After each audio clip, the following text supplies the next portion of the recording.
So good evening, everybody. I welcome you all to this session of ORTS, Ophthalmic Resident Teaching Series organized by the EIZOC.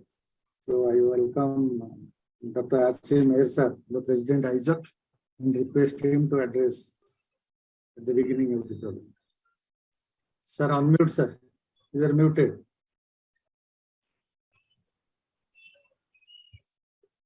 Sir, unmute yourself. Dr. Meher sir. Audible now, audible? Yes, sir. Yes. Okay, thank you. Esteemed ophthalmologists, good evening to you all. I heartily welcome you all to this EIZOC ORTS webinar 5. Friends, previously we have conducted 4 series on uveitis, and this is the webinar 5 of this series. Today, the topic is uveitis case files, and the speaker is Dr. Soumyabha Basu, Head Uvea Services, LV Prasad Eye Institute, Bhubaneswar. Also, he will be talking on granulomatous anterior uveitis, infectious uveitis, and non-infectious uveitis. I extend warm welcome to him to this webinar. Along with him, I welcome our mentor, Dr. Ajit Babu Maji, Past President, AIOS, Chief Coordinator, Professor BNR Subuddhi, Chairman, Scientific Committee, EIZOC, Dr. Sabyasachi Patnaik, Secretary, EIZOC, Dr. Suraj Bhattacharya, and coordinators, Dr. Ashok Nanda and Dr. Anurag Mishra. Most welcome to moderator, Dr. Amitabh Kumar. Also welcome our panelists, Dr. Sarmista Behera, Dr. Santanu Mandal, Dr. Santosh Mahapatra, and I welcome to all the discussants. Happy to note that we are having a very good speaker, Dr. Soumyabha Basu today, and our panelists and discussants are taking parts from different parts and from different medical colleges of eastern parts of India. With zeal and enthusiasm, this webinar is definitely very helpful to all of us, and in particular for residents. Friends, I request you all for our EIZOC membership growth. Second, our EIZOC annual conference is going to be held on 15th and 16th of October 2022 at Patna. So I request you all kindly join in large number and make it a grand success. So friends, after welcoming you all again and giving lots of thanks to you all for your participations, I hand over to Chairman Scientific Committee, Dr. Sabyasachi Patnaik, thanking you all. Long live EIZOC. So thank you, sir. So I will come to this program. We are very happy to have you today with us. And I must thank Dr. Ajit Babu Maji, the mentor of our program, for taking interest in organizing this program and welcoming all the participants. Now I hand over to Professor BNR Subuddhi to start the program.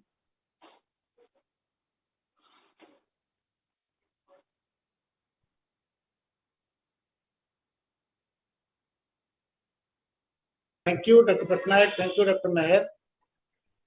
So it's again one more interesting series of our uveitis, our EIZOC ORTS program 5. So as our president has already told, in the last 4 sessions, we have already finished almost all the types of uveitis. Today it will be interesting case discussion by none other than our own, I would say, Dr. Soumyabha Basu, because still we confuse.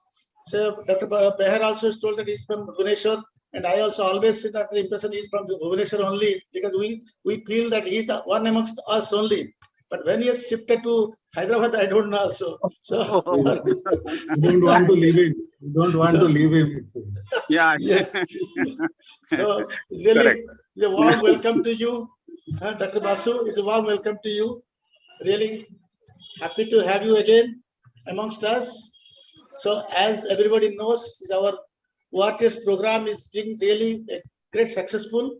It's a residency training series where residents come directly in contact with the speaker and the panelists. A wonderful session. In the last 4 seasons, we have seen a lot of interest among the postgraduates. So this is our team mentor, Dr. Ajit Babu, and of course, Chairman Scientific Committee, Dr. Sabyasachi Patnaik, and President, Dr. R.C. Meher, and the Secretary, Dr. Suraj Bhattacharya. Today's speaker is Dr. Soumya Basu, and everybody knows him very well all over the India, and is very much popular in amongst the eastern states and Odisha too. So he's a Uveitis retina consultant at present LBPS Eye Institute, Hyderabad, and had the Uveitis services of the LBPI network.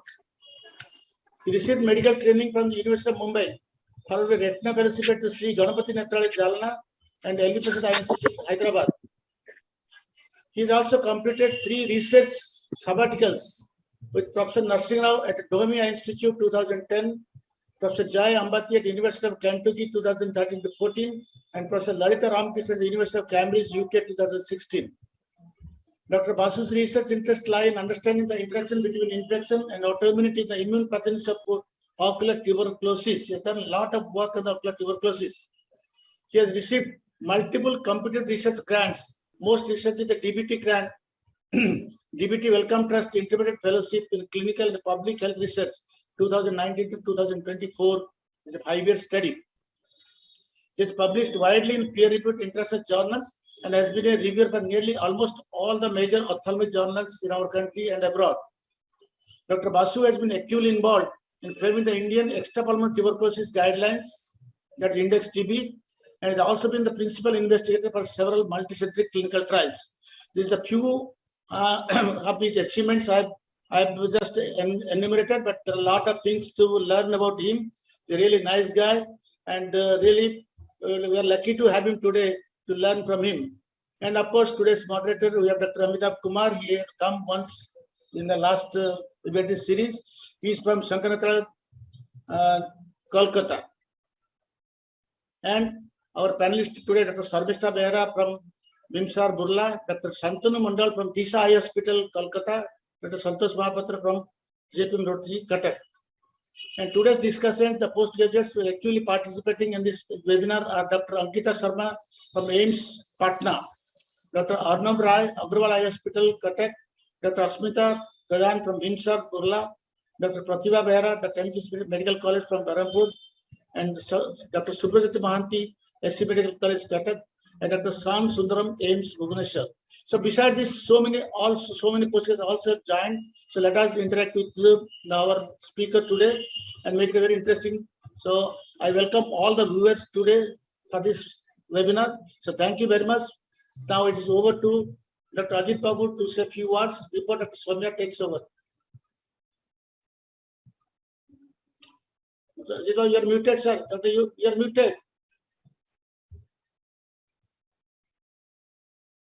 Right. Thank you, Dr. BNR and Savyasachi. As a team, we were working for the East Zone, mainly for the postgraduates of East Zone. And in this thing, we covered almost all the topics of UVA. That's why I requested Dr. Soumya to go for the case discussions. This is mainly to recapitulate the whole thing which has happened till now, so that he has a series of cases. And he will be presenting in stepwise manner so that all the postgraduates can actively interact with him, rather than directly telling the diagnosis, how you go about in each case. That will enlighten you how much you have understood and how much need to be read and understand about Uveitis. That will give a good overview of Uveitis. This probably the last presentation in Uveitis series, and then we will go on to some other specialty. So the interest among the postgraduates is also very, very encouraging for us actually, and we want more number of discussants in each of the presentations, so that everyone will get to directly interact with the speaker. That will be very helpful for all the postgraduates.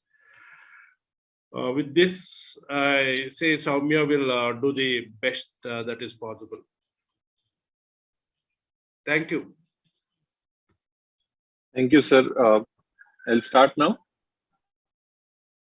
Please start. Yes. Yeah. Am I audible? Yeah. Yes. So my network is not the best. So in case my voice goes off, please let me know.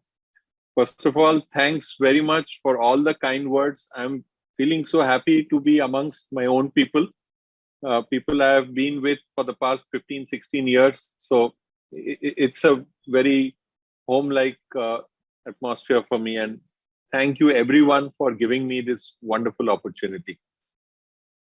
So I have a talk arranged today where I'll start off with some fundamentals, and then I will just present one slide per case. I have not mentioned the diagnosis or any of the slides.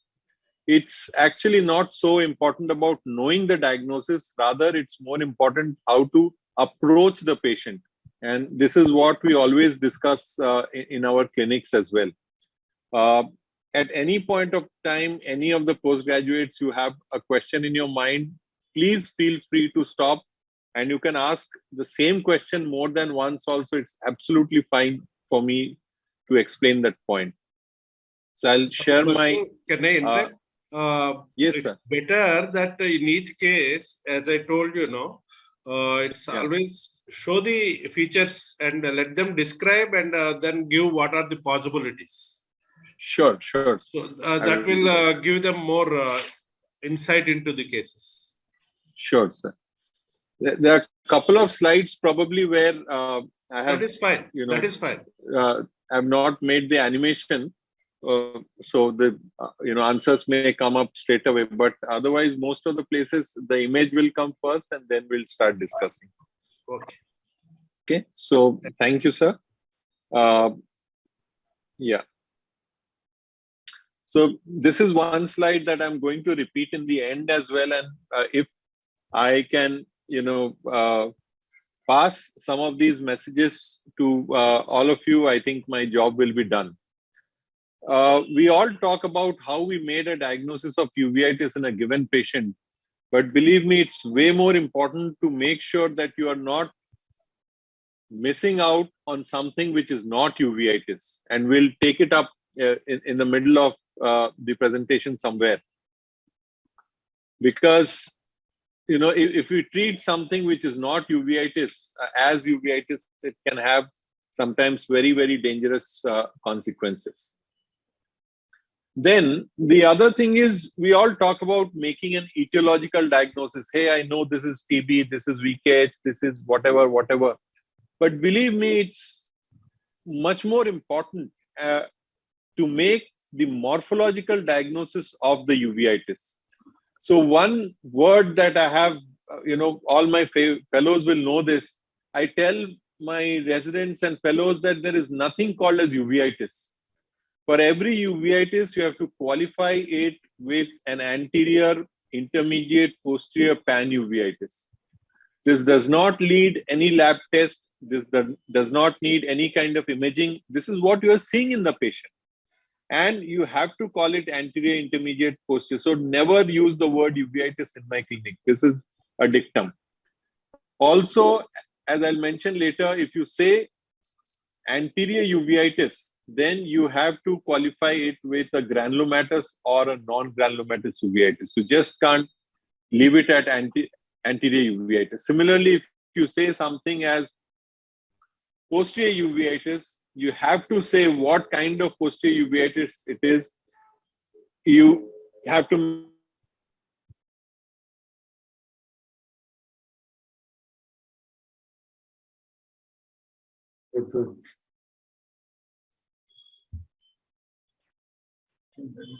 Interruption. You're not audible somehow. Yeah.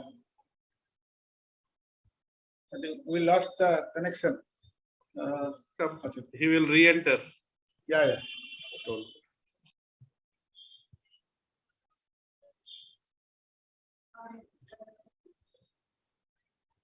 Yes. Am I audible, sir? Yeah, we can't see your screen, but now you're audible. You are audible. Share the screen also.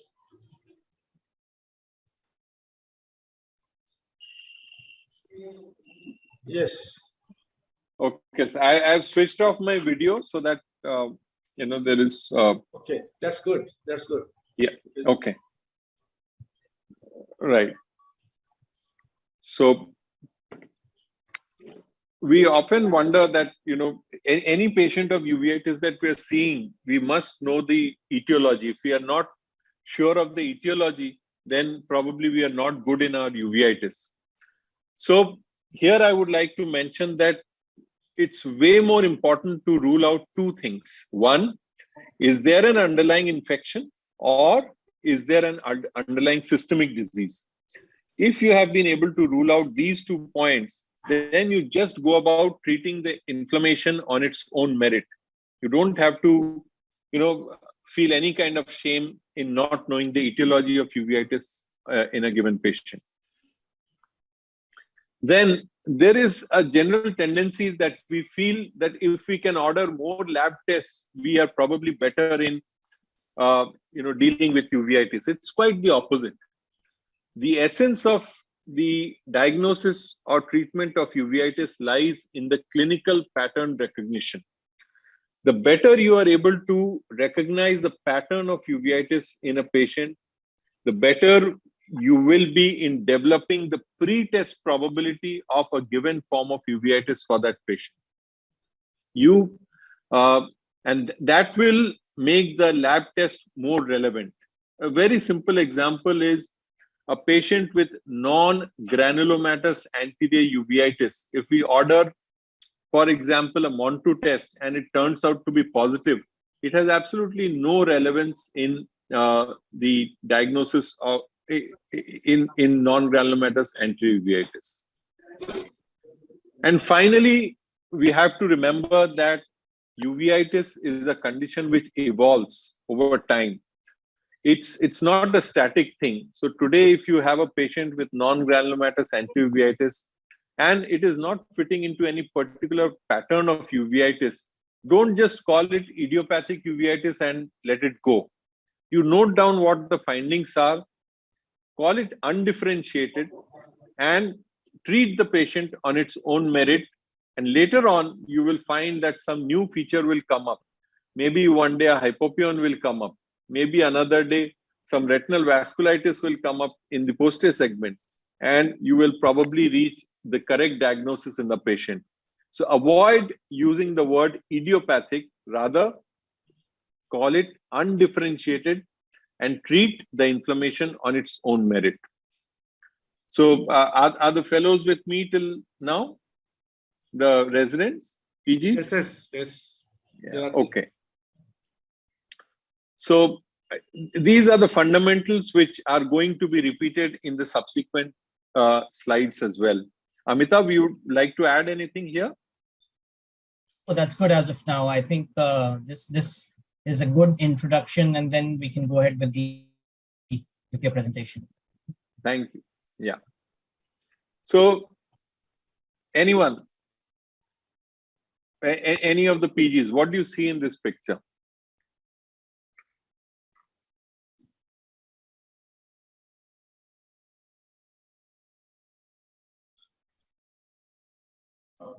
Why don't you put a specific name? So I see Arnab's name here first, Arnab Roy. Why don't you tell me what are you seeing in this picture? So there are certain small keratic precipitates which can be seen, and you start off by saying that this is a slit lamp photograph. This is a slit lamp photograph showing the presence of keratic precipitates more inferiorly, and there is presence of posterior synechia and fibrinous exudates deposited on the anterior lens capsule. I'm glad you picked up the fibrin over there. Okay, but what is the type of KP that you are seeing here? Can you describe the KPs? It's not a great magnification, but whatever is available. So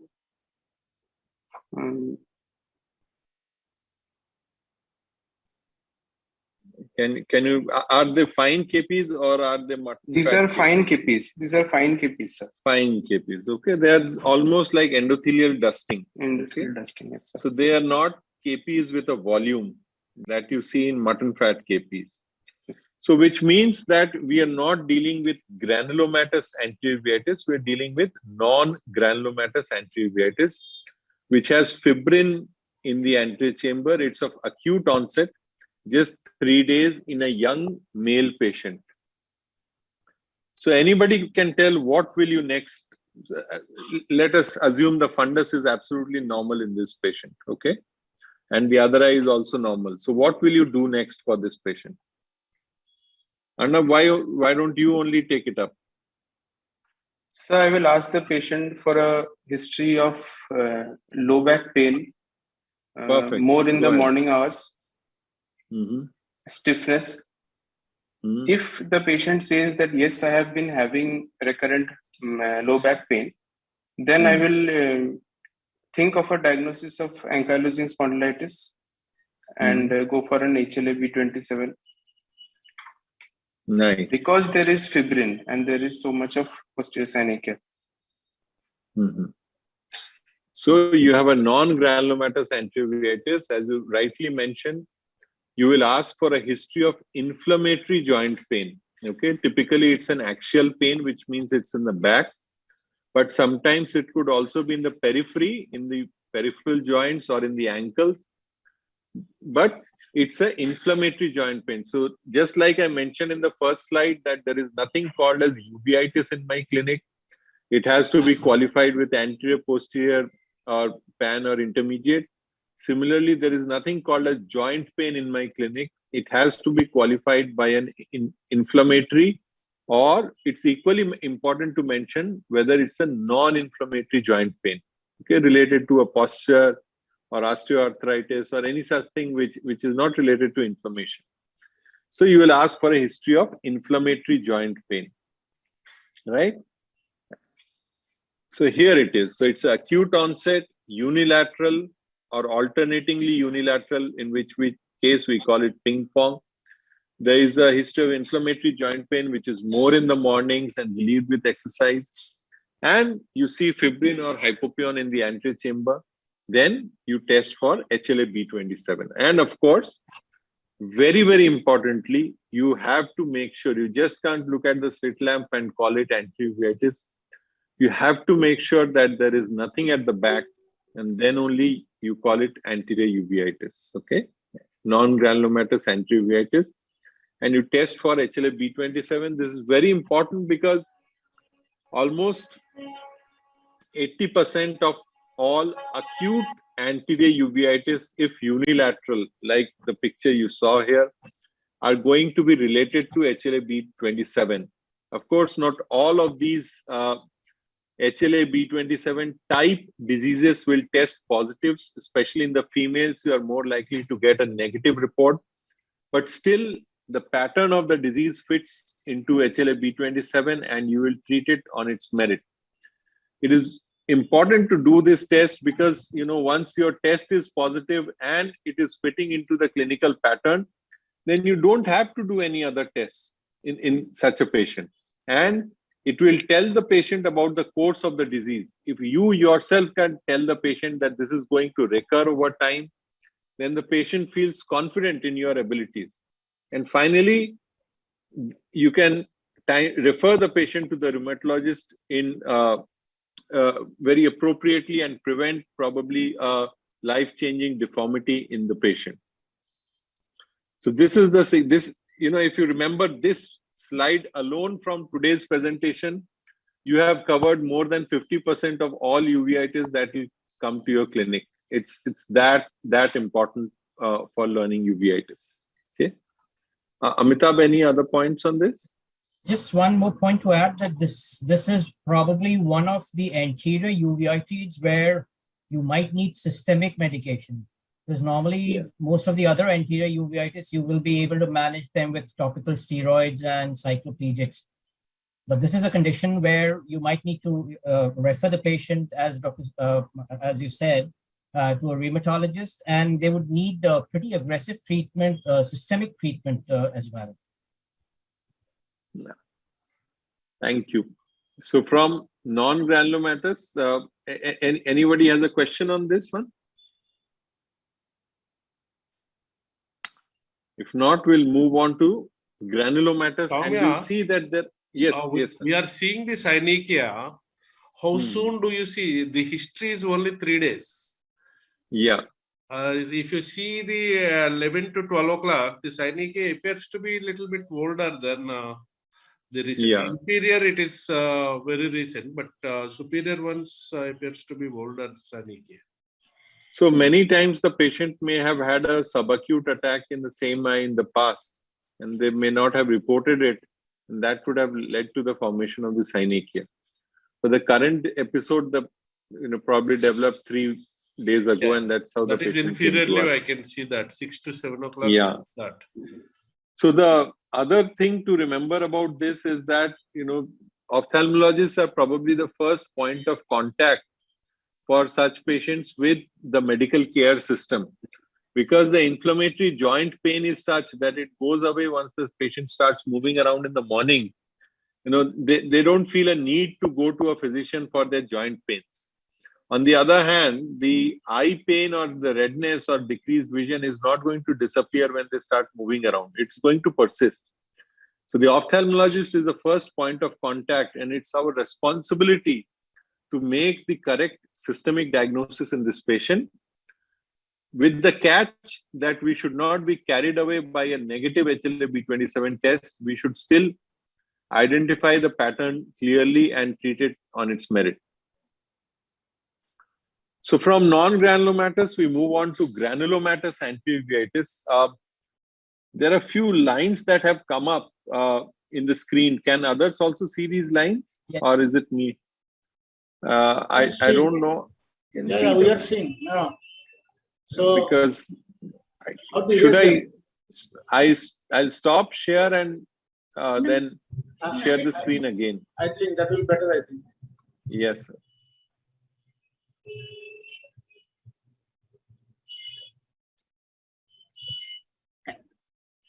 Yeah, nice. So we'll see that there are 3 patterns of granulomatous anti-uveitis, right? So anyone else? Come on, volunteer for this slide. Hello, good evening. Yes. Ashmita here. Yes, tell me.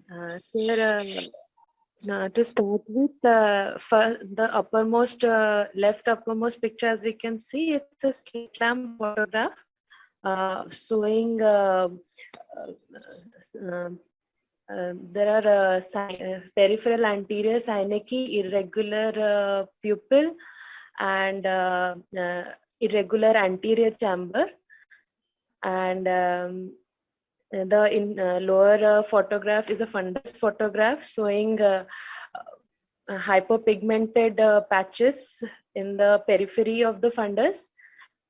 And the slit lamp photograph on the right hand side is showing as voluminous keratic precipitates over the corneal endothelium, and signifying it as due to involvement of anterior as well as posterior segment. It can be a pan uveitis with granulomatous granulomatous inflammation. I think you did pretty well. Okay, so let's look at the picture on the right side first. You see that there are, like you mentioned, voluminous keratic precipitates. Okay, so once you see these kind of voluminous KPs, they are called as mutton fat keratic precipitates, and typically they are located along what is called as the Arl's triangle. The theory, it's due to the convection currents in the aqueous. So when you see this kind of a picture, the first thing is that you don't have to bother about the most common cause of anti-uveitis, which is B27. Okay, B27 is an expensive test. And if a patient who is coming to you with these kind of KPs, you are not going to ask for HLA-B27 test. Okay. So that part is cleared. Now, when you see this pattern of KPs, whether unilateral or bilateral, we call it as granulomatous anterior uveitis. Now, as I mentioned earlier, there are three important granulomatous patterns that you need to pick up. The first pattern is here, which is either tuberculosis or sarcoidosis. And when you see these peripheral anterior synechiae, which are seen in the top left photo, that is very suggestive of sarcoidosis in especially in Asian countries, not so much in the West. So you won't find this in Western textbooks. But these peripheral anterior synechiae are very characteristic of sarcoid. Can you use this mice? Yeah, you can see the arrow now. So you can indicate on the pictures. Right. So this is the tent-shaped peripheral anterior synechiae. And if we see this in a patient of granulomatous anterior uveitis, think sarcoid. Okay. The other thing which is suggestive of sarcoid clinically are the presence of these hypopigmented spots in the inferior periphery, which are again very characteristic in our population. And you know, we saw these again and again in our patients when I was at Bhubaneswar. Okay.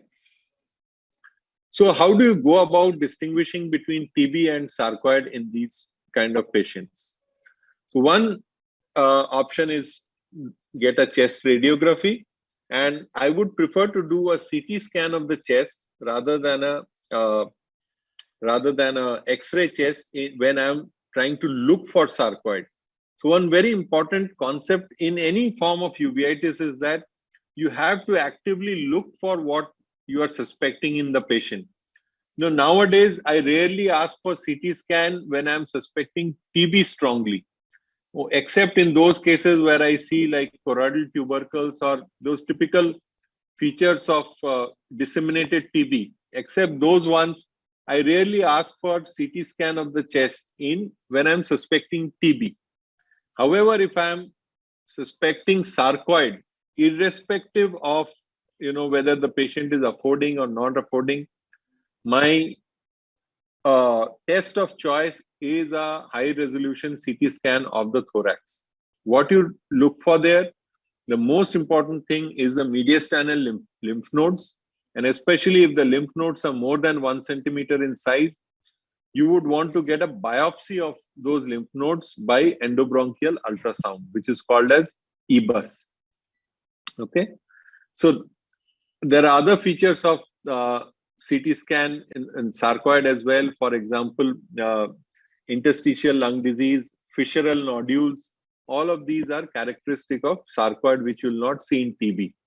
If instead in your CT scan you see apical fibrosis, if you see calcification in the lymph nodes, then you would be suspecting TB more than sarcoid. So chest radiography is the primary test for these. The other thing that we miss very frequently is asking for a history of TB contact, and you'll see these when I pick up my cases in the subsequent slides. Then a history of systemic TB in the past or systemic sarcoid. Now, how do you ask history of systemic sarcoid? Anyone else? Any Ashmita, can you tell me? How do you ask history of skin disease in systemic sarcoid? The presence of skin tubercles. Sarcoid. So we can ask for erythema nodosum, something like that. Perfect. On the shin. Erythema nodosum. Which part of the skin do you see erythema nodosum? Over the shin. Shin. Okay. The extensor aspects of the arms and legs is where you see erythema nodosum. And how about CNS sarcoid? So we also need to look for lupus pernio. Lupus pernio. Perfect. It's a very, very rare thing. So how about CNS? So seventh nerve palsy. What is it called? Hayford's disease. Right? So the patient might tell you that, yeah, I had a facial palsy 5 years ago, but it got well on its own. Okay.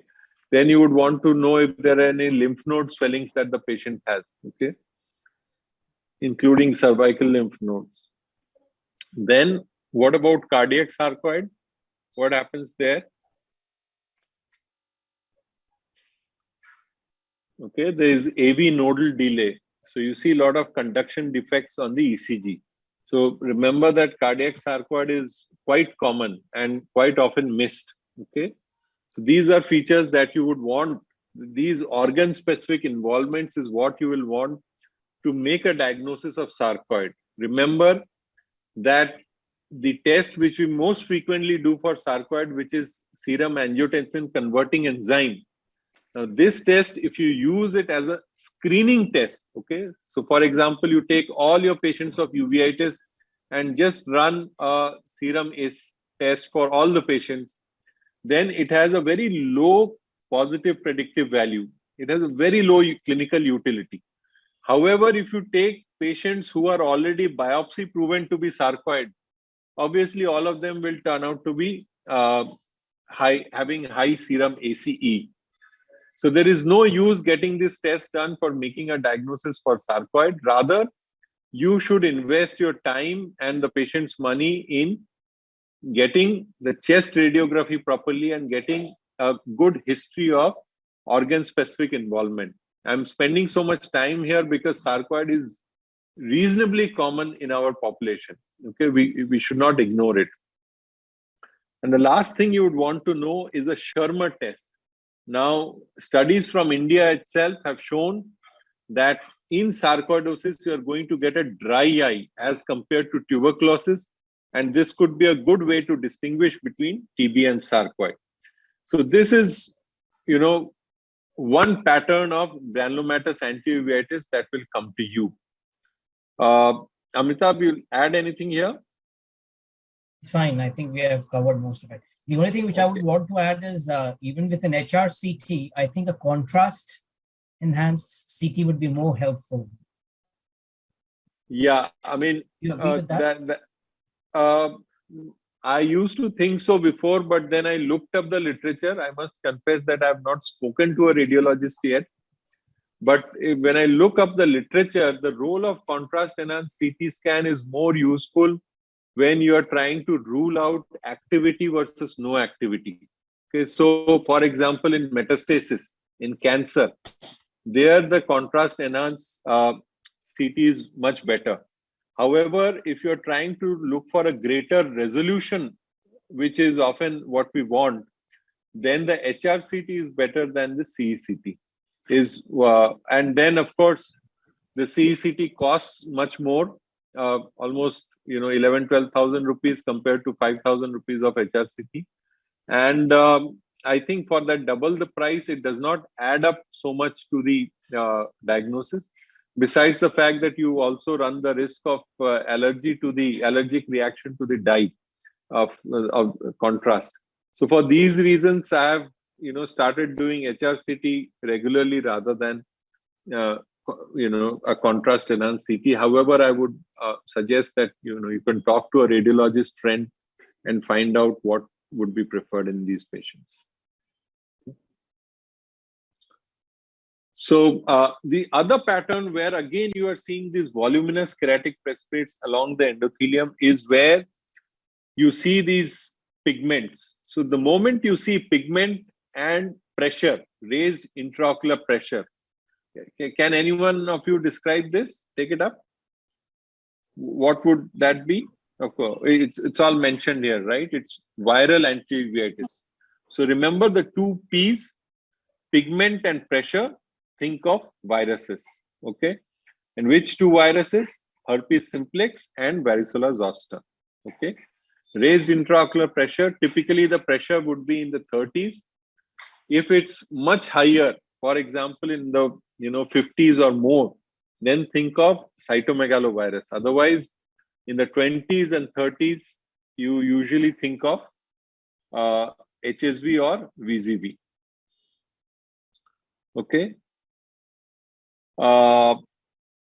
Apart from this, you would want to look for these signs of skin skin zoster, which you see here in this picture, and the sectoral iris atrophy, which is again characteristic of herpes zoster as against herpes simplex, where you see a patchy iris atrophy. Okay, and finally, sometimes these features may not be very obvious, and the lower picture which you see here, there is a very small area of sectoral iris atrophy. You can see my cursor moving here, which gave rise to a D-shaped pupil, okay, which led us to the diagnosis. This patient had a very long-standing anti-uveitis, which was not treated with antivirals. And then this shape of the pupil led us to the diagnosis of viral anti-uveitis, and we treated with with antivirals. Now, why is this important to know that, these features of which are shown on the right-hand panel, the three pictures? Because these help you in distinguishing between zoster and simplex. The sectoral iris atrophy, the skin lesions, or the D-shaped pupil, they will tell you you're dealing with zoster, and zoster will need double the dose of antivirals than HSV. Okay, so typically you would want to start 800 milligrams 5 times a day for zoster, as against 400 milligrams of acyclovir 5 times a day for simplex. So that's why it's important to look for these signs. Okay, so pigment and pressure, remember the two P's, and then these are zoster, sectoral iris atrophy, and the D-shaped pupil. In this thing, if it is acute, how will you differentiate? Okay, I can understand that once it is recurrent, you will see the iris atrophy, and the pressure raise can be in acute also. But iris atrophy you cannot see in the acute presentation. It's only in the recurrent you will be seeing, or a old case you may be seeing the sectoral iris atrophy. Right. So these are only signs where by the time the patient comes to you, they usually would have developed these. The acute ones, at the time of AZOOR, usually you don't have this anti-uveitis. So past history of anti-uveitis would of AZOOR will help you in making a diagnosis of zoster in such a patient. Did that answer your question, sir? Means I am asking for the benefit of the residents only, because if you see the main picture, it is an acute presentation. In that, can you differentiate? No, not in this picture. That's what I want to say. Alongside I see skin lesions. I see the Hutchinson sign where there's a lesion on the tip of the nose. Those are the ones which will lead me to a diagnosis of zoster as against simplex. Yeah, if they are present, then only they can think about differentiating. Otherwise, it's difficult. And in that case, what will you do to differentiate? It is for their benefit. I know what to do. Yeah, one option is to go for a PCR. Yeah, but the message that I don't want to pass on to the residents, because this comes to us very commonly, is that viral anti-uveitis is diagnosed by doing a PCR. Actually, it's not. The diagnosis of viral anti-uveitis is a clinical diagnosis. PCR is only reserved for the atypical cases. In fact, for any uveitis, PCR has a very limited role in the typical clinical presentations. Only when it's an atypical case that you would want to do a PCR to make up etiological diagnosis. Okay. So, sir, I'll move on to the next one. Yeah, please. Yeah, I'm going a little slow, so whenever the time is up, please let me know. So this is the third, and I'm, it's all there, but I hope all the residents, they knew about this. The most important thing, and the number of patients we have seen of this condition, Fuchs uveitis syndrome. Avoid calling it as Fuchs heterochromic iridocyclitis, because most of the Indian patients will not have any evidence of heterochromia. It's much more reasonable to call it Fuchs uveitis syndrome. The first thing when you look at the eye, referred to you as uveitis, you see that the distribution of KPs is all around. It's above the horizontal midline. That should be the first red flag that you are dealing with Fuchs. Okay. Second thing, I asked the patient, did you ever have a redness or pain? Patient will tell you, no, I never had redness or pain in this eye, but I'm seeing, less and less in this eye for past 6 months or 1 year. Okay. A subset of patients will tell you that I see a lot of floaters in my vision, especially when I'm out in the sunlight. Because many of these patients are Fuchs, they are not misdiagnosed as anterior uveitis, they are in fact misdiagnosed as intermediate uveitis, because the primary focus of inflammation in Fuchs is in the vitreous and not in the antechamber. So they are diagnosed as intermediate uveitis, and many of these are treated with oral steroids, sometimes even with an Ozurdex injection or so, okay, which is absolutely disastrous for patients with Fuchs, remembering that these are most likely viral infections, and in our scenario, probably rubella virus infections. Okay. And remember, these are active rubella virus infections, not like a latent or a killed virus. There is an active infection going on in the eye, which you are not supposed to treat with any kind of steroid.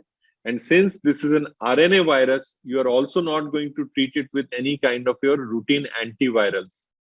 Because our antivirals, acyclovir, valacyclovir, ganciclovir, all of these work on DNA viruses such as SHP, VZV, or CMV. Okay, they don't work on RNA viruses like rubella.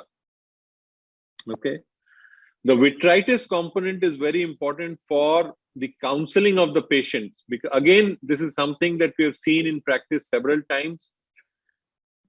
People have made a diagnosis of Fuchs, gone ahead and done the cataract surgery, and it's only after the cataract was removed that the floaters became very prominent.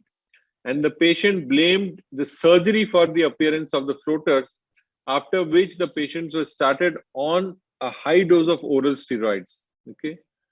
Again, a disastrous consequence. Okay. So please do a good preoperative counseling for these patients. There are places where in Fuchs patients, when a cataract surgery is done, a vitrectomy is also done alongside, so that the patients don't complain of any floaters post-operatively. Okay, so reasonably common condition. Let's remember that very well. All right. So here is a patient we moved from anterior to posterior segment uveitis. Who is going to take this up?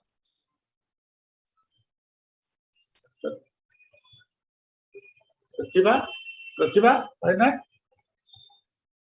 Dr. Pratibha.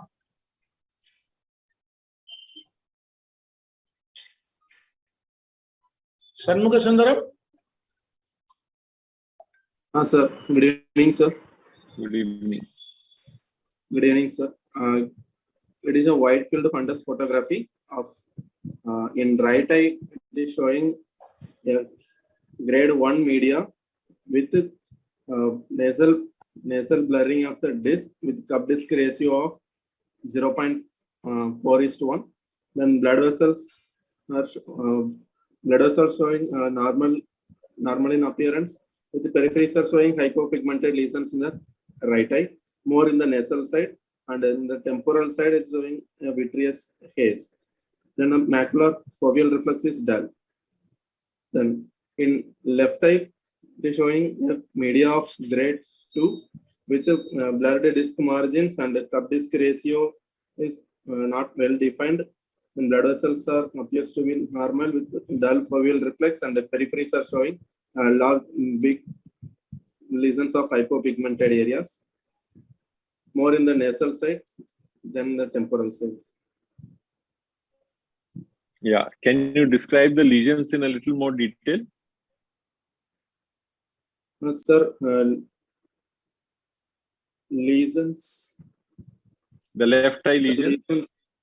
Yes, sir. Left eye lesions are hypopigmented, patchy lesions of. Nice. Are they in the periphery or in the center? Predominantly? Sir, in the near arcuate area, sir. Closer to the arcuate area. So they are mainly in the periphery, right? Yeah. Yes, sir. Mainly in the peripheries. And, you know, can you think of a characteristic pattern for this kind of lesions?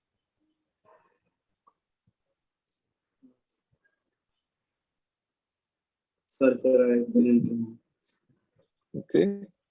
So the margins are scallop margins, right? Scallop, yes, sir.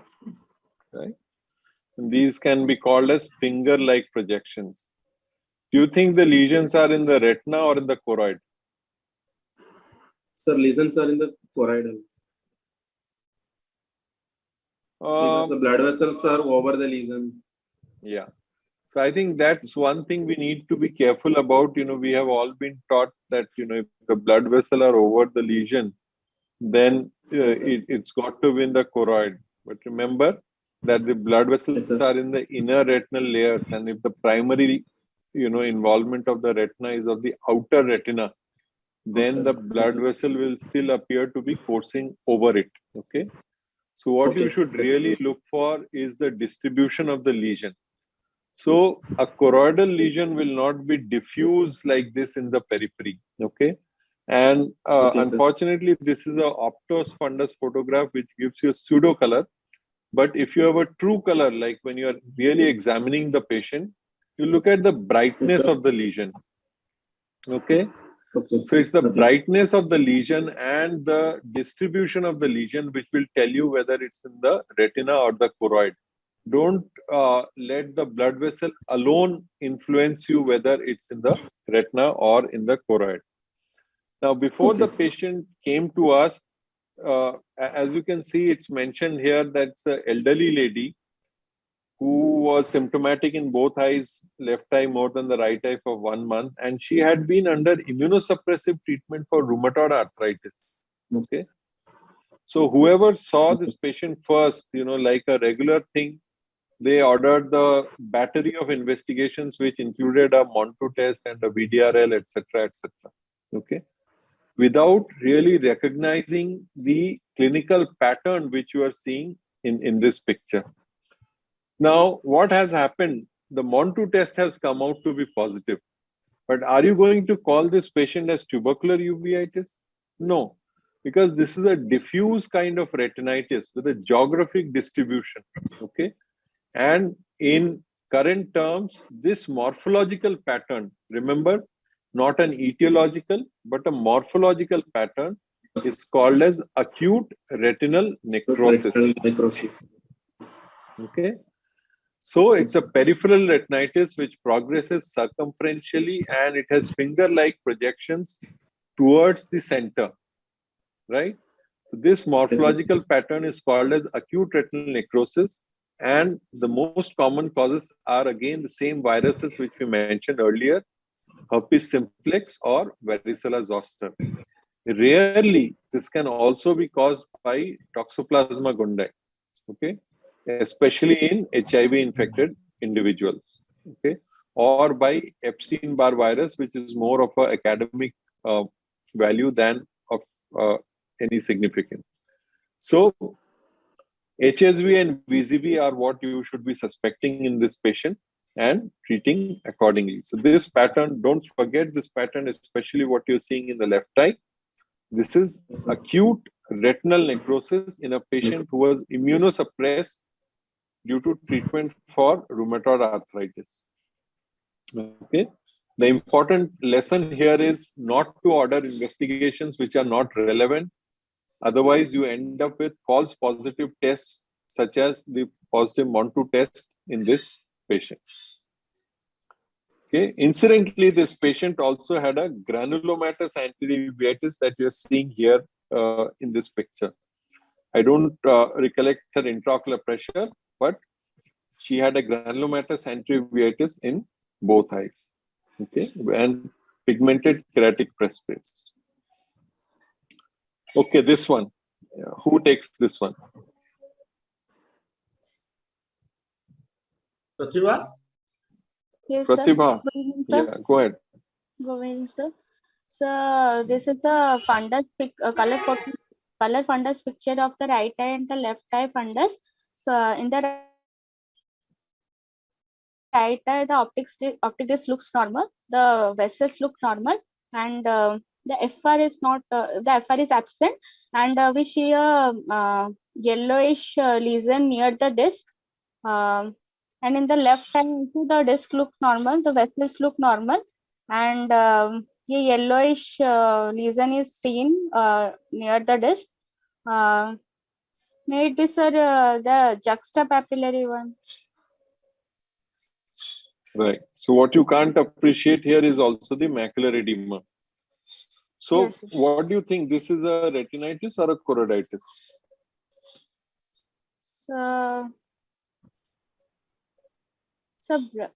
It could be the retinitis.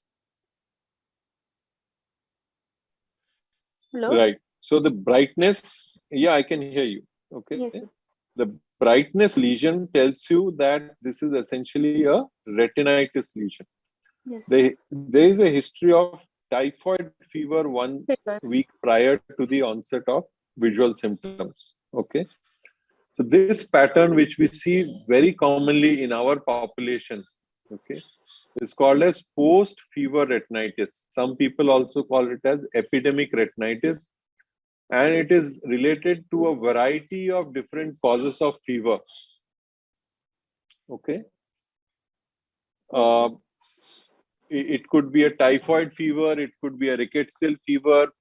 In fact, majority of the cases, we are not able to make the diagnosis of the exact etiology of the fever. But the important thing is to make the correct morphological diagnosis for this patient, because this is post-fever retinitis, and you will again end up doing a bunch of tests and something may turn out to be positive, which will lead you to the wrong direction. Okay, so you should not be doing that. Make the correct morphological diagnosis, and then the treatment varies. There are different people who treat it differently. Some people will just observe it and the lesions will go away on their own. The macular edema will also resolve on its own. Some people might treat it with oral steroids. Some people might treat it with intravitreal Avastin. I treat with intravitreal triamcinolone in some of these patients and intravitreal Avastin in some others. But really speaking, there is no well-defined protocol for the management of these patients. If the history and lab investigations suggest rickettsial infection, which is quite common in Karnataka, then you would want to treat these patients with oral doxycycline. Okay.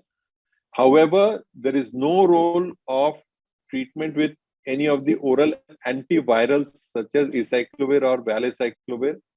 Again, because those are meant for the DNA viruses and will probably have no effect on the viruses that cause post-fever retinitis, because these are all RNA viruses. Okay.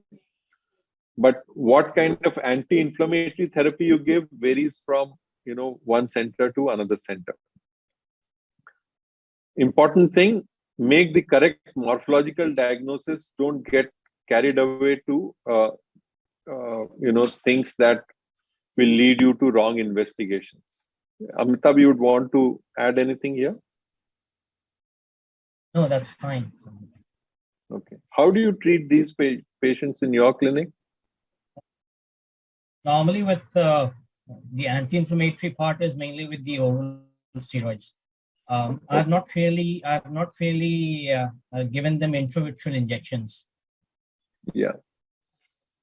So, I mean, that's another story why I think that these are true infections. These are not just allergic reactions or hypersensitivity reactions. But, to know why they are true infections, we have to go to the story of the Ebola virus, which was published a couple of years ago from Western Africa. But since we are short of time, we are not going into that. The funny thing is that even though these are true infections, they respond very well to anti-inflammatory therapy. Definitely, oral steroids are a safer option than giving intravitreal steroids. You can give intravitreal Avastin as well. Okay, so this is another picture. Now we are moving into a slightly different realm. Okay, is a patient, 26-year-old male, complained of sudden drop of vision in right eye alone since 2 days. Okay, what lesion are we looking at? Who will describe this? Ankita, are you there? Yes, sir. Yeah. Good evening, sir. So this is a color fundus photograph of both eyes. In the right eye, we can see that the disc is normal. Sir, I am able to appreciate some amount of perivascular sheathing. And when we are seeing the area of the superior arcade, superior temporal arcade, there are some hypopigmented patchy lesions. And sir, is that the one that is glowing? Is that an artifact? No, it's not. This one in Are the you right seeing eye? in a phone or on a computer? Because I think this one looks quite clear in the right eye. So what's there in the Yes, sir. macula? So there is a yes, sir. So there is a like light bulb-like lesion. It is very bright. You can see it just at the macula in the right eye. Yeah. So you know, it And depends a bit in the on left eye, perception. yeah, yes, sir. No, let's stick to the right eye alone. Left eye is normal. Yes, sir. Okay. It Yes, depends sir. a bit on the perception, but what Yes, you're sir. seeing is an elevated lesion which is relatively dull, okay, in appearance, with all the blood vessels Yeah. coursing over it. Okay. I give it to you because Yes, sir. it's not easy to make out on a fundus photograph. Okay. It's much more easier when you're looking at the patient. Yes, So sir. take my word for it that this is relatively more dull than what we are looking at in the retinitis lesions, and the blood vessels are coursing over it. It's an Okay, sir. elevated round lesion. Okay. Now, Yes, sir. Yes, when sir. we ran a OCT through It's a this lesion somewhere in the choroid. choroid, right? Mhm. It's a choroidal lesion. Now, Yes, an sir. important lesson to Yes, remember sir. as far as choroidal lesions are concerned is that it's very easy to mistake choroidal lesions for non-inflammatory lesions. For a picture like this, okay, especially if in the center of this lesion there was a dark patch, okay, what would you think of? Yes, sir. Suppose the picture was exactly like this, okay, and in the center of this you had a dark patch, then what would you think of it?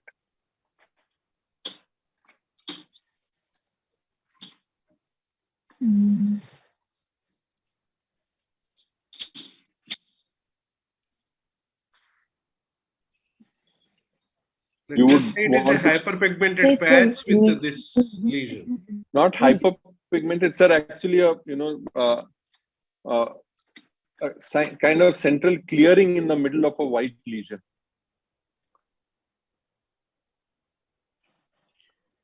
So what you would probably be looking at is a subretinal fibrin with CACR. Okay, a subretinal have you seen one ever? Yes. In central serous No, chorioretinopathy?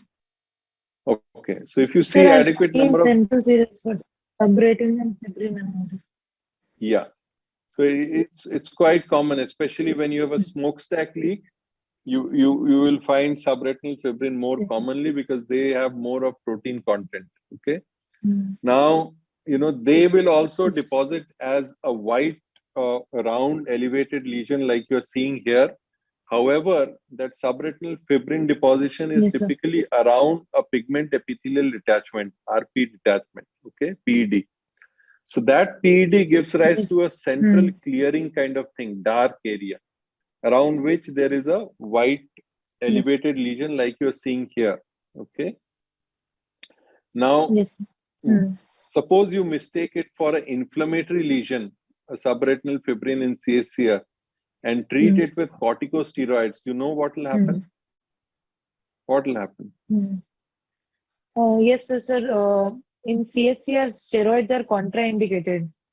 So Yeah, that so will you will aggravate the probably condition more. convert, So that's why we should not. exactly. You will convert it from a routine CSCR to a bullous CSCR. Okay. So the message I'm trying to convey here is that we should be very careful, especially when you are calling these as choroidal lesions. We should be very careful in ruling out non-inflammatory pathologies. Okay. Now let's look at the OCT picture of this patient. Okay, so you see the elevated lesion here. I'm sorry, it's the part of it is hidden behind, but you see the elevated lesion there, and you also see that there is a contact of the retina with this choroidal elevation. Okay, now this particular feature is called as contact sign, which is characteristic of tubercular choroiditis, as against, for example, another common cause would be a sarcoid choroidal granuloma. But in a sarcoid granuloma, you will not see this contact sign which you are seeing in this particular OCT scan. Okay. Now, since we started suspecting TB in this patient, we asked the history. We asked the patient for a history of TB contact, and it came out that there was a history of open TB, pulmonary TB contact in the grandfather 8 years ago.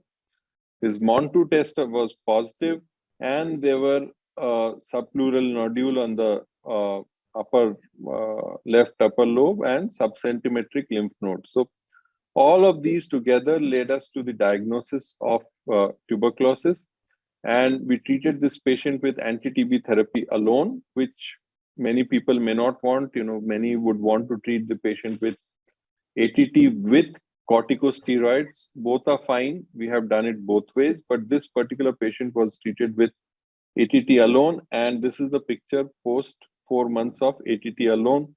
If you see very carefully, there is this small scar left, which is temporal to the fovea. Okay. So from a very classic choroidal lesion, okay, we move on to another type of lesion. This is not a great photograph, but if you can make out, if you're seeing on your computer or if you can enlarge on your mobiles, can someone tell what are we looking at? Subrajyoti? Dr. Subrajyoti Mahanti? Yes, sir. Yes, sir. Am I audible, sir, right now? Yes, please. Go on. Yes, sir.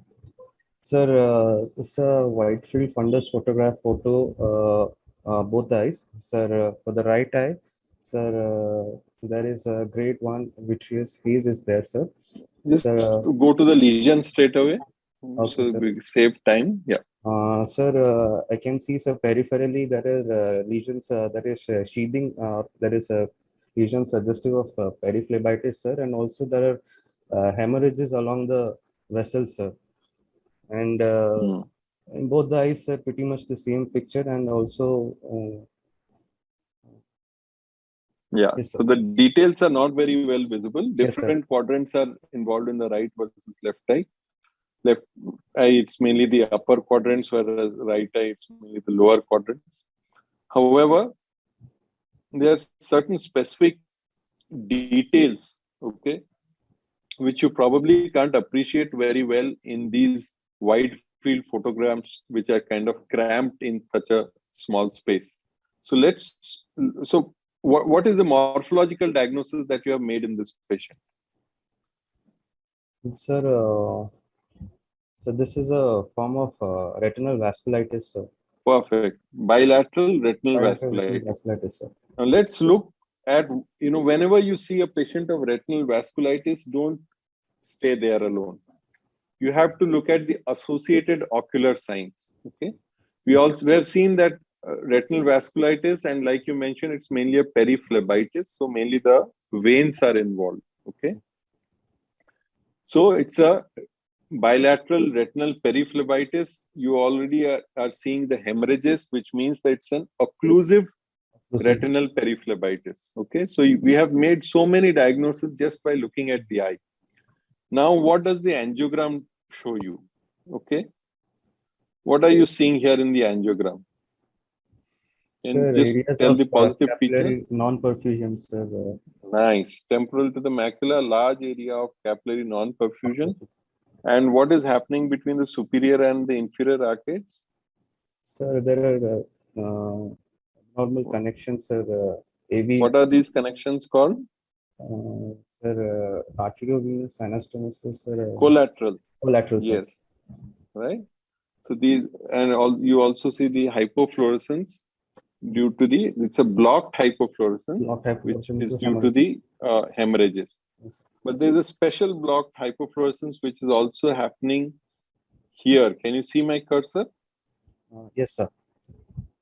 This is corresponding to the white lesion that you're seeing in the fundus photo, bright white lesion. And it's a bright white. So what are we dealing with then? Sir, also a retinitis, sir, on confluent retinitis. Right. A retinitis, which you can see in the angiogram, is lying right over the blood vessel. Okay. So we have called these as subvascular lesions, though they're not truly below the blood vessels, they're over the blood vessels. Okay. Now you see what else is happening. So there is a what is happening in the later stages to the retinitis, you see a hyperfluorescence around the lesion. So this is called as a perilesional hyperfluorescence. So there is a very pitch black hypofluorescence, okay, which is characteristic of retinitis. Even in choroiditis, you will get early hypofluorescence, but those are not pitch black like you are seeing in retinitis. Okay. And in the late stages, you are seeing the perilesional hyperfluorescence, okay, due to leakage at the edges of the lesion, okay. So there's a retinitis lesion overlying a blood vessel. What else are you seeing in this fluorescein angiogram? Sir, I'm seeing few areas where I can see leakage, sir. From the inflamed vessels. Any abnormality of the blood vessels that you're seeing? Yes, sir. There is thinning of the blood vessels. What is this? Sir, this is a leakage, sir. Is this a leakage? You're not seeing a vascular tortuosity. Is it a bleeding? Bleeding. Yeah. So, but you see bleeding in you see IRMA and bleeding in diabetic retinopathy, right? Severe NPDR. This is an inflammatory lesion, retinal vasculitis. So what is this called? So these we have called as focal vascular tortuosities. Okay, this is from our data that we published from Bhubaneswar itself. So it's your own patients, right? That we published, and we named, this was published in Retina a couple of years ago. Okay, we call these as focal vascular tortuosities, and these typically do not associate with an area of capillary non-perfusion. So there is no, as you can see in the angiogram, there is no ischemia close to the focal vascular tortuosity. Okay, it typically lies within an area of perivascular infiltrate. Now, there is no obvious infiltrate here, but it's clear that, this segment of the blood vessel was inflamed at some point of time. So these tortuosities which are related to the inflammation of the blood vessels, these are called as focal vascular tortuosities. Again, very characteristic of tubercular retinal vasculitis. Now we come back to the retinitis that you have seen here overlying the blood vessel, and we run an OCT scan through it, and we see that indeed the inflammation is entirely in the retina. Now, if you go to uveitis meetings everywhere, these will be called as choroiditis and choroiditis scars, etc. But these are truly retinitis lesions, and we have shown histopathologically as well that these lesions are retinitis lesion on the blood vessel, which are associated with retinal vasculitis. And this is called as this is typically a feature of tubercular retinal vasculitis in TB endemic countries. Okay, in non-endemic countries, it might be a different story, but we have compared tubercular versus non-tubercular patients, and we've seen that this is a feature of tubercular retinal vasculitis. And now that I'm seeing so many patients from southern India, I can tell you that these features are more common in eastern India, which is why they are very relevant to the audience today than in other parts of the India as well. So please keep this image very well in your minds. Okay. Again, this patient, young boy, he had a history of open TB contact in a friend. His MON2 test was positive. The quantiferon was still awaited, but we did not bother about the quantiferon report. We started the patient on ATT and resolved very well. Now we have seen a choroidal tuberculoma, we have seen a TB retinal vasculitis, and we see the third form of very common form of ocular tuberculosis. Can anyone describe this? Serpiginous choroiditis. Yeah, so this is called as serpiginous-like choroiditis. Okay. Now so typically the center of the lesion is scarred while the activity is all in the periphery. Now, what is the best way to look for activity in these lesions? What kind of imaging will you do? Fluorescent angiography. No. Yes, autofluorescence is the type of imaging that you would want to do in these patients. And this is what the okay, again, TB contact. Now, obviously, you don't get to know TB contact in all patients, but incidentally, the 3 patients I picked up today, they had a history of open TB contact. This patient also had a history of low-grade fever and malaise since 3-4 years. The MON2 was positive, quantiferon positive, and yet had been on treatment with Visolone for last 2 months with progressive drop in vision.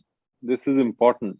He was given Visolone, but the vision was continuing to drop when he came to us. So, you know, the MON2 test was already done when he came to us. Okay. The history was all there, and yet this patient was on Visolone alone. Okay. Now, I'll show you what's interesting here. Now, this is the autofluorescence that you see here. Okay, you see the inactive areas are dark while the active areas are all bright white. Okay, or different grades of speckled hyper autofluorescence. Okay, you can make out the margins of the lesions very well. You can see that the fovea is not involved. So we made a diagnosis of tubercular serpiginous-like choroiditis in this patient and started the patient on anti-TB therapy while not increasing the dose of Visolone. We stuck to 40 because my thought process was that the patient is already on Visolone and that is causing harm to the patient. So I should not increase the dose of Visolone. And that is where I made a big mistake, because this patient came to us where the vision had dropped from 2160 to 2100. And you can see how the lesions have now progressed from where they were before to involve the fovea. There's a drop in the vision. Okay. Can anyone tell what has happened to the patient? Sir, due to TB choroiditis is most of autoimmune pathology. No. Any better term which is defined, which is very well known for TB serpiginous-like choroiditis? You start the patient on anti-TB therapy with inadequate corticosteroids and the lesions progress further. What is this?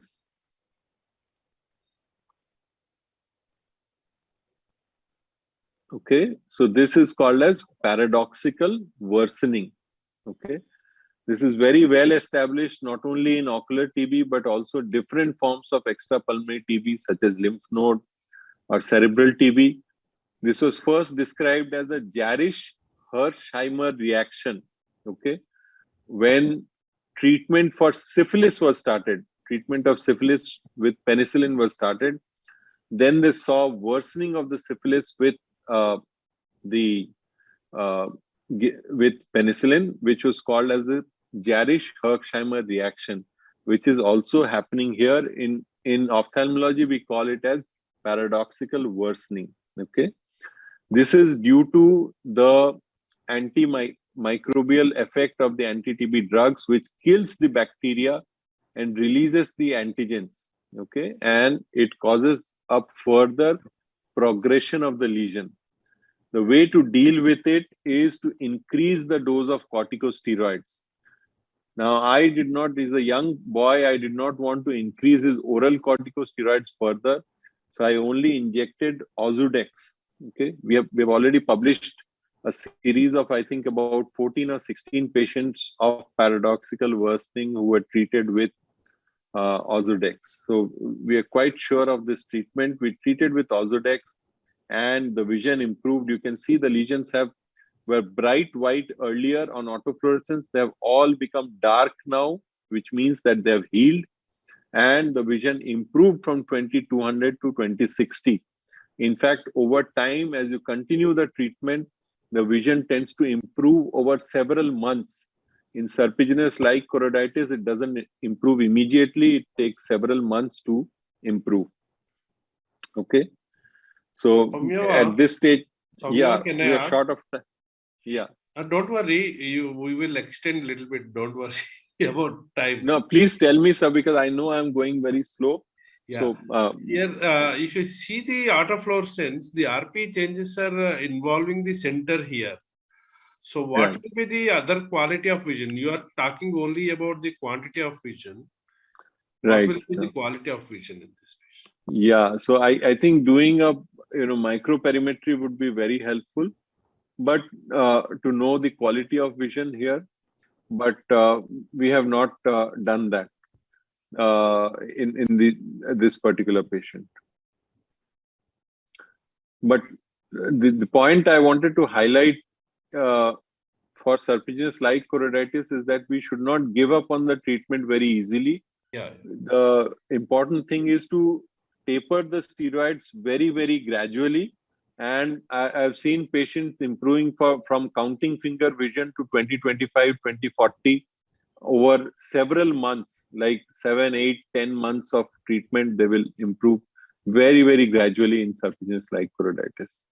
Not only that, the margins should not progress. That is also another important feature where the field of vision can be preserved as much as possible in these cases. Yes, yes.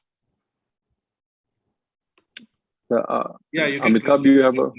Yeah. So Mavi, I was just wondering a flip side of this. I've had a couple of patients where we have not been able to detect any activity by imaging. But the patients have had a drop in vision, but despite those lesions being healed, an addition of anti-inflammatory therapy has actually helped them in improving their vision. I don't know how it functions, but without an evidence of activity by any kind of imaging, be it angiography or autofluorescence or OCT with the EDI, it did not show any activity. But with initiation of anti-inflammatory therapy, the vision improved. So I was a bit flummoxed. I was a bit foxed by that. But I've had a couple of patients where, since they have had a reduction in vision, I did not have an option but to just add steroids, and they improved. Have you had any experience like that? Yes. So I think the point here is that all the inflammation or the photoreceptor damage may not be picked up on our conventional imaging. So these are the cases that improve with anti-inflammatory therapy, corticosteroids, and that's how it works. The other way is that the autofluorescence tends to remain hyper autofluorescent for a very long time. even after the lesions have actually resolved. So they may, it may lead to over treatment in some of these cases.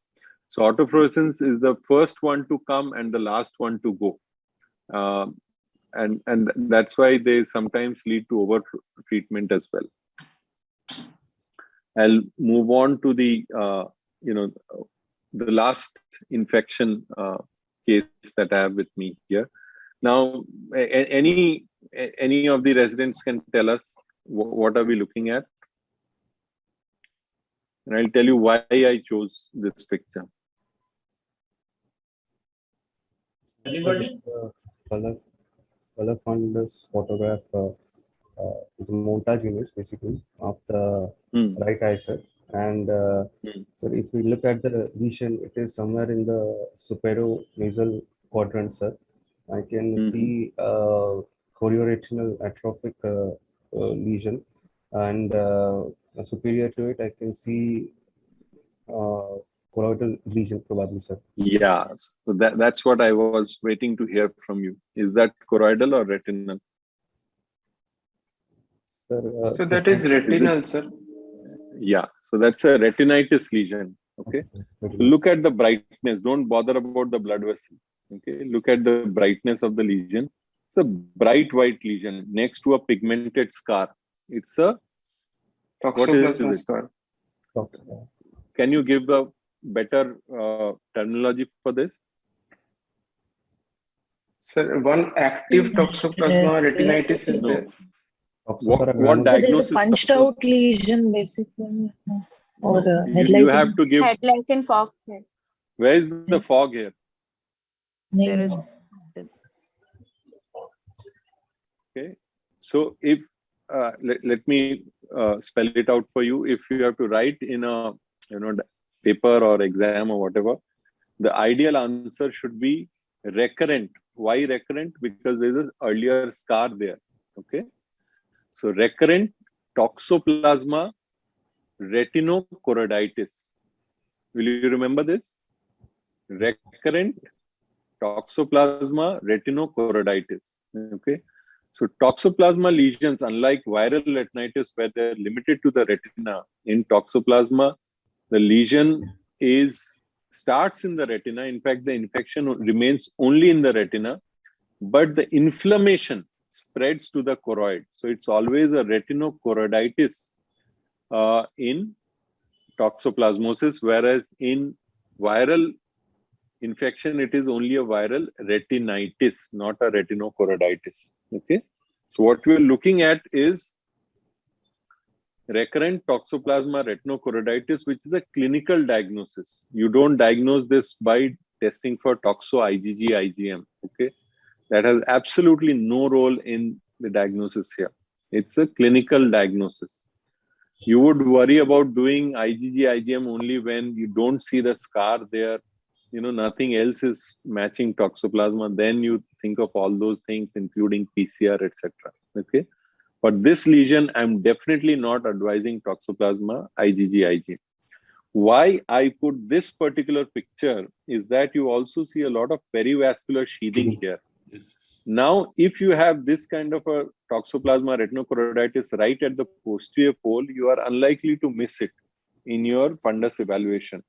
But if this is at the periphery, then you are likely to miss the lesion unless you don't see the fundus carefully.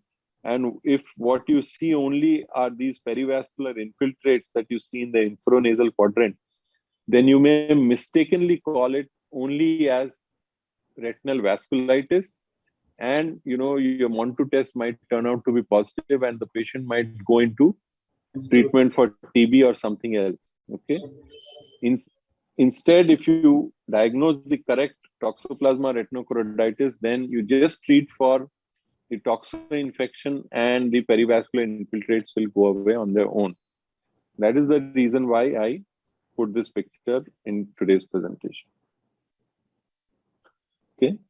Now I will quickly run through the other ones to reach VKH, which is a very important thing I want to discuss, because weak age is the disease of Eastern and Southeastern India. Okay, so if we don't understand weak age, then nobody will.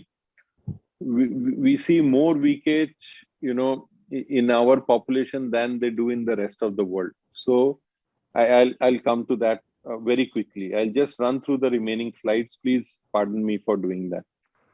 So this is anyone mobile hypopyon. What is the diagnosis? Quick diagnosis. Behcet's disease. Okay. Yes. Important point to note here is that there is hardly any circumciliary congestion. So the patient will not come to you with redness or pain. Rather, the patient will come to you with an explosive drop in vision, okay, in a quiet eye. And you see a mobile hypopyon. The diagnosis of Behcet's is not done by testing for HLA-B51 because 40% people will have it negative, okay. It is done by eliciting history of painful oral ulcers, okay, or genital ulcers or skin lesions, okay, which can be also checked by a pathology test. So Behcet's, remember that Behcet's causes many forms of retinal vasculitis, including occlusive retinal vasculitis. But what you should also remember is what you're seeing in the left eye here is the, what is this? Retinitis, okay? Now the important difference in Behcet's retinitis is that it's a transient retinitis. Okay, you see the patient, you order some investigation to the patient and comes back after 1 week and you don't see any retinitis, okay? So it's a transient retinitis in Behcet, and that's a point. So Behcet is the only non-infectious cause of retinitis. All other retinitis, okay? That's why it's very important to make the distinction between retinitis and choroiditis.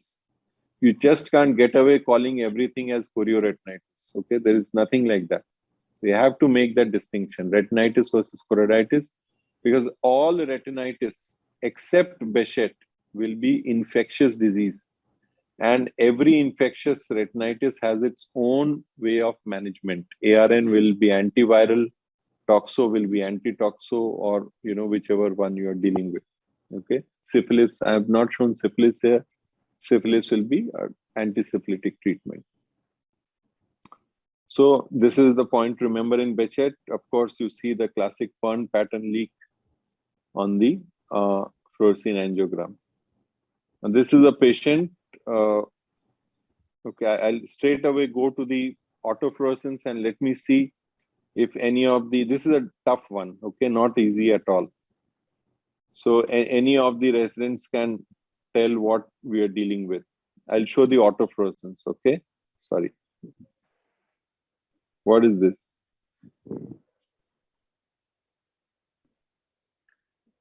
Do you see a zonal, sorry? Do you see a zonal pattern of autofluorescence? Something near the disc is very dark, away from the disc is more speckled, and then outside that is a very hyper autofluorescent border. So there's a trizonal pattern of autofluorescence. I told you the answer. You do an HVF of this patient visual field. Sorry? So is it AZOOR or no? Perfect. Very nice. Okay. So this is AZOOR. What is the full form of AZOOR? Sir, acute zonal occult outer retinitis, I think. Retinopathy. Okay. Acute zonal. Retinopathy. Okay. Zonal occult outer retinopathy. So this diagnosis is best made on the autofluorescence and the HVF. You can also do an ERG to reach the diagnosis, treat with anti-inflammatory, immunosuppressive drugs and corticosteroids. Very, very slowly progressive disease and very, very slowly regressing disease also. It won't respond to treatment very quickly. Okay. Yeah. So my favorite disease. All right. Anyone, what are the forms of leakage that you see in the clinic?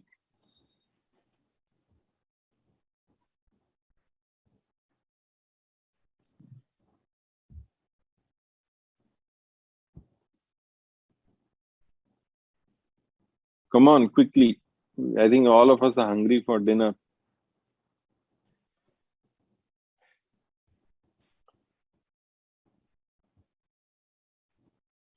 Pratibha, are you there? Yes, sir. Hello. No, why not? Start. What are the forms? I've given you the diagnosis, right? So, Bilateral what are the panuveitis, a granulomatous type of. No. What are, how will you classify VKH? Put it simply.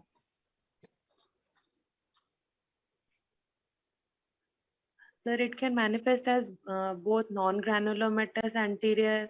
It can also manifest as non-infectious. Classify VKH. Everything is non-infectious in VKH. Okay, so. So do you mean a prodromal, acute, convalescent, that kind of a classification? Yes, yes, that is one classification. What is another classification? Sir, is it walk Kayanagi separate and Harada disease separate? Yeah, so another way to put it is incomplete, probable, and complete VKH. Okay, complete is when there are both CNS and skin changes along with the eye. That's complete. And only skin or CNS involved with the eye, then it's incomplete. And only eye is probable VKH. But actually, that's a very irrelevant classification. What is more relevant is early presentation versus late presentation. And this is the message that I would want to convey to all of you. Okay. So the early presentation is the acute VKH. And here you see it's a pan-uveitis with an exudative retinal detachment, bilateral disease. Okay. It may be asymmetric, but by definition, it is bilateral. Okay. The exudative detachment could be of various grades. It could be just limited to the posterior pole, like you see this cobblestone pattern here, or the exudative detachment could be involving into a bullous RD seen inferiorly. Then it's much more severe. There is a disc edema also in this particular patient. Since this is a pan-uveitis, there will also be an anterior segment inflammation, which would be granulomatous typically, but also sometimes non-granulomatous. As against this, okay, all right. So the other point about acute VKH is that many times these patients come to us with acute angle closure because of rotation of the ciliary body, and they are sometimes mistakenly diagnosed as primary angle closure and treated very unsuccessfully with YAG peripheral iridotomy. Okay, so you should not be making. If you see bilateral presentation with anterior segment inflammation and exudative RD, you should think of VKH and should not be making that mistake. Now, as against this acute VKH, you have a chronic VKH where the inflammation is primarily in the anterior segment. Okay, again, it could be granulomatous or non-granulomatous anterior uveitis, but how do you distinguish it from other causes of granulomatous or non-granulomatous uveitis? By looking at the fundus and seeing the sunset glow fundus, or the depigmented fundus. Okay, there's so many patients we have seen where the depigmented fundus led us to the diagnosis of VKH. Sometimes in poorly treated patients, you can also have hyperplasia of the RP, which I'm pointing with my arrow right now. And this is also a sign of progressive intraocular inflammation. On the FFA, on the OCT, which is a very nice non-invasive tool to diagnose these patients, you would be looking for these multiple neurosensitive detachments and the RP undulations, and another feature called as the bacillary layer detachment, which is not very well defined in this particular scan, which will lead you to the diagnosis of VKH. Especially look out for these RP undulations. All right. Is this clear to everyone? So there was sir. a acute leakage with exudative RD of different grades and anti-uveitis. There is a late onset or chronic leakage, okay, where it's mainly anterior uveitis with a sunset glow. And if in acute leakage you do an OCT, you will see these RP undulations. Leakage needs very aggressive systemic therapy with corticosteroids and non-steroidal immunosuppressive drugs. And the treatment lasts for, usually more than a year. You cannot stop the treatment in a few months' time. Okay. So this was about it. I will end with these masquerades, which, are commonly mistaken for choroidal lesions. There's a primary vitreoretinal lymphoma. You see the leopard spot appearance in the top left. There's a posterior scleritis, nodular posterior scleritis, which you see here. Anyone can tell what will distinguish posterior scleritis from, say, Behcet? Which symptom will distinguish posterior scleritis from Behcet? Pain, the present patient Pain, okay. Painful ocular movement. What time is the pain more? Which Deep time boring of the pain. day? Which time of the day?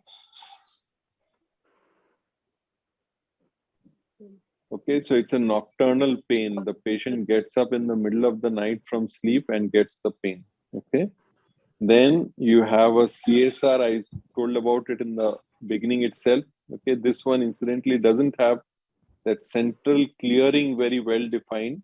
I'm trying to point it out with the arrow, but there is no other sign of inflammation. Okay. And if you do an FFA for this patient, you will typically see a smokestack pattern of leak as against an ink blot pattern. And then there is a choroidal osteoma, which is a white subretinal lesion, again, which is the type of imaging that will give the diagnosis of choroidal osteoma. Anyone?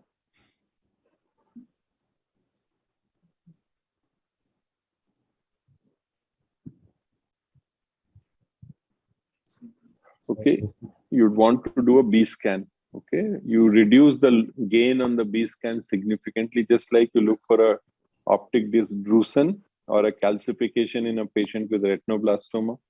Similarly, for a choroidal osteoma also, you reduce the gain to below 30 and you see that everything else disappears except the bone tissue, which will light up, and you're looking at choroidal osteoma. So just going back to the fundamentals, it's very important that you rule out what is not uveitis when treating any patient. Do everything possible to make the correct morphological diagnosis. Don't stick to uveitis alone. There's nothing called uveitis. Qualify it with as many things as you can. Okay, describe it in every possible way, and all of these will not need any kind of lab test. There's no problem if you can't find out the etiology at first go.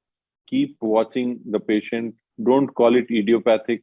Okay, call it undifferentiated, and make sure that you're not missing out on an infection or a systemic disease. So the clinical pattern recognition remains paramount. It helps you in building up the pretest probability of a given disease with a given lab test, and the lab test cannot be viewed in isolation. So this was the primary purpose of today's presentation, to come out of that mode where any patient of uveitis, you order a bunch of lab tests and something turns out to be positive. That's not the way uveitis should be approached. Nothing is idiopathic. Call it undifferentiated and follow up the patient. And usually in months or years, something new turns up and which leads you to the diagnosis. Thank you. I'm sorry it was a very, very long presentation. I hope it was useful to all of you. Yes, 100%. Wonderful. It's really wonderful. It's I think we have got some panelists are there. I think we'll ask their opinion, something that Shantanu Mandal from DISA. Can he give his opinion about this today's program, and anything you want to add, Dr. Shantanu? Yes, thank you. It is an excellent presentation. Very lucid, very up to the mark to the level of the resident, and he described every disease so it's really enriching our knowledge. It's just a brushing up our memories and what to do, what not to do, and importance to rule out infectious uveitis. This is an excellent presentation.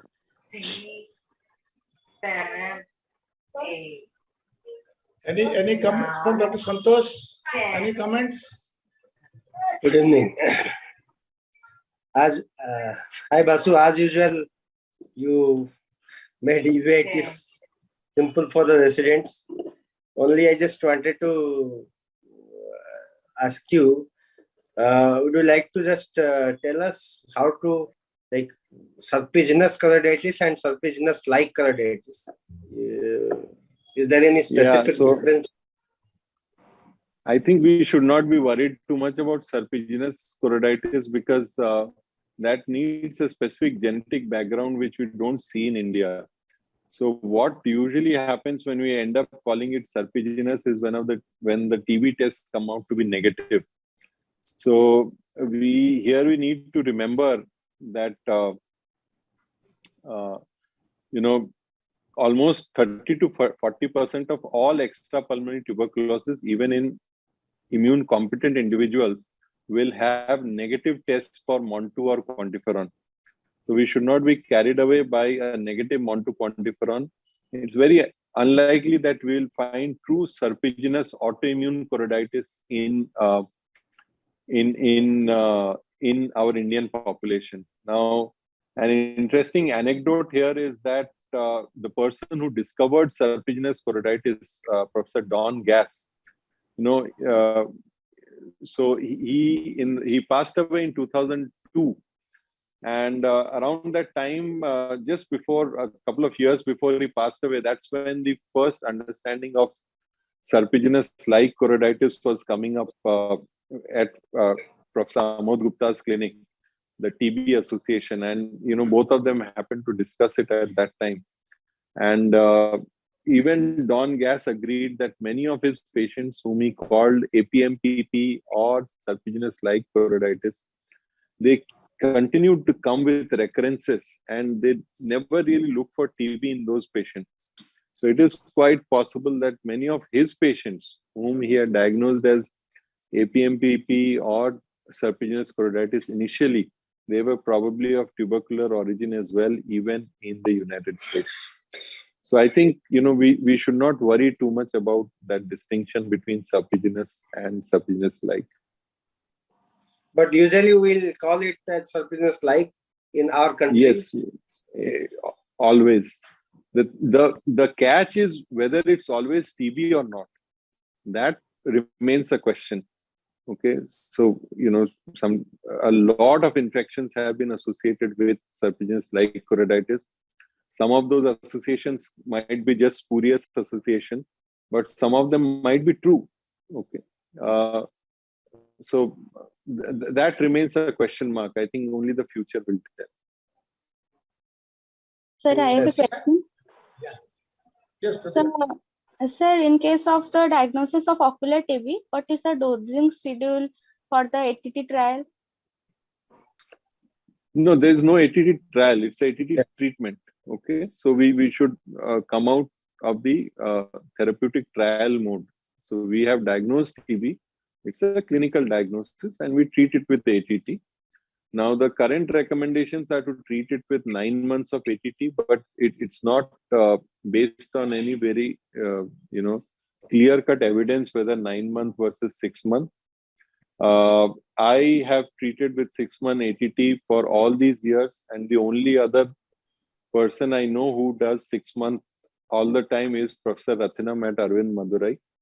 Me too. Everyone else, wonderful. Me too. Thanks. Great to know. Okay. So Dr. Sunsekhi also. No, in fact, she insists on 9 months. She published that 9 months is better than 6 months. Yeah. So, Sir, all the 4 drugs are to be given for 6 months? Yes. Yeah, no, the first 4 drugs are for 2 months. And the question is, what do you do in the continuation phase? Now, the Government of India guidelines tell you for 3-drug therapy, including ethambutol in the continuation phase. I won't, try to oppose that. But the fact is that we use only 2-drug therapy for the continuation phase, whether it's 6 months or 9 months. Dr. Sarmishta, would you like to say comments? Yes, sir, I would just repeat the take-home message that Dr. Basu has given, that we should focus on the pattern of uveitis rather than a battery of tests. And also for non-granulomatous uveitis, even with the positive Montux, not to go for ATT and to avoid saying it's idiopathic and say well differentiated. So thank you, Dr. Basu, for the great presentation. So now I think it's the time to close.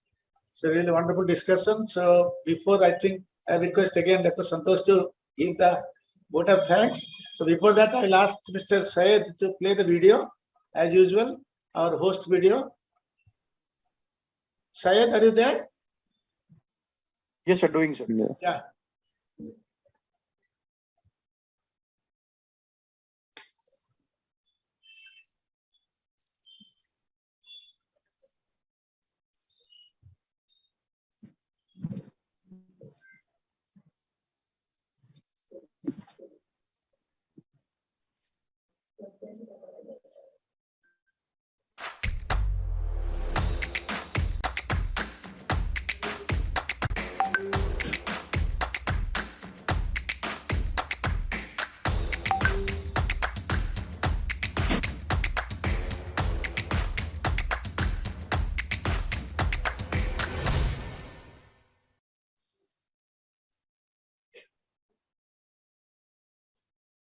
Yes. So what to Dr. Santosh? Thank you, sir. I'd like to conclude today's meeting with one Odia, just 2-line song. Sundara tuttira avasada nahi, jete dekhuthile nua disudhai. That means whatever number of times you see the beautiful things, it will all look new to you. That is what uveitis when Sameva presents it, and it is the same feeling. So I'd like to thank him for this wonderful presentation and discussion. And I'd also like to thank our mentor, Dr. Ajit Babu Maji, to be with us as always. And the forum provided by EIZOC, the President, Secretary, and the Chairman Scientific Committee, and Convener, Professor Subodhi, and all the panelists who have contributed, and the discussants. So this was a wonderful discussion today. I would like to continue this kind of discussion with guidance of Professor Subodhi. And last but not the least, the support for the meeting by input. Thank you one and all. Good night. Thank you, sir. Well, thank you very much. All. Thank you. Thanks, Dr. Basu. It's really wonderful. Thank you. Thank you. Thank you. Yeah. Bye. Basu, see you soon. Soon, yes. Sir. Bye. Thank you. Okay, bye then. Good night. Good night. Came out nicely. Yes. Good night, because it's already 10. But it's useful. Extra half an hour is very useful for the residents at least. Santosh, how are you? Fine, sir. Fine. Yeah.